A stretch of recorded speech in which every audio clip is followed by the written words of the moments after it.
காலையில தேதி கழிக்கும் போது நம்ம ராசிக்கு கவலன்னு போட்டிருந்தது. ஏதோ கவலை போட்டிருக்குன்னு யோசிச்சு அதுவே ஒரு கவலை ஆயிடுச்சே. யோசிச்சு தயாரானதுதான் மிச்சம்.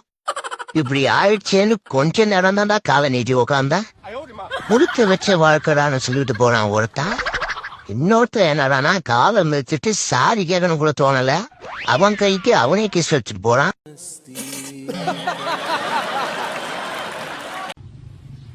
இப்ப பாரு எங்க விட்டு அடிக்கிறேன் பாரு.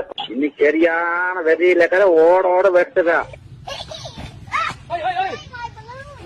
நான் செவனான்னு இருக்கேன், என்ன வந்து மம்முழுக்கிறான் அவன்.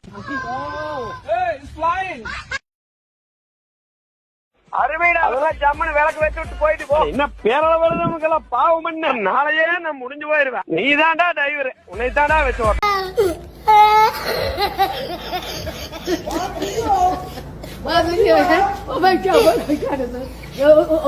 போன மாசம் பார்த்தேன் 45 கிலோ இருந்தேன். இந்த மாசம் பார்த்தா 50 கிலோ இருக்கேன். போட்டிருக்க பேண்ட் சைஸ் மாறல, சட்டை சைஸ் மாறல.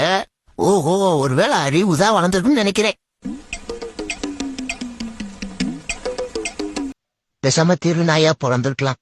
கிடைச்ச இடத்துல எல்லாம் ஃபிகரை கைட் பண்ணி ஷேர் பண்ணிட்டு ஜாலியா இருந்திருப்பேன்.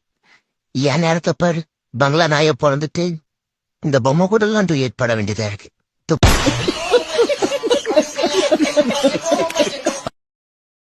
அப்படி எல்லாம் பெருசா தப்பு பண்ணிட்டேன்னு ஊரே சேர்ந்து என்ன தொடச்சு நாட்டாம விட்டு நாய் செத்து போச்சுன்னு சொல்ல சொன்னாங்க.